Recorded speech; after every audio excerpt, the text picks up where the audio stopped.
The Indian Space Research Organization ISRO successfully launched its LVM-3 rocket on Christmas Eve, placing the 6.5-ton Bluebird Block 2 built by U.S. company AST Space Mobile into low Earth orbit. This marked ISRO's 101st orbital launch, strengthening India's commercial space profile.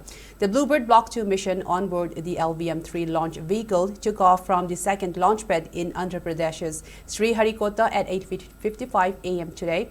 Bluebird Block 2 mission is part of a global LEO constellation to provide direct-to-mobile connectivity through satellite, ISRO's brochure on the launch said.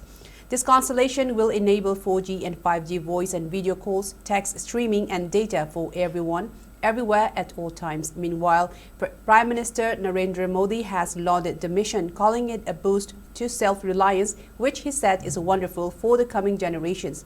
In a post on X, PM Modi wrote that with LVM-3 demonstrating reliable heavy lift performance, we are strengthening the foundations for future missions such as Gaganyaan, expanding commercial launch services and deepening global partnerships. This increased capability and boost to self-reliance are wonderful for the coming generations.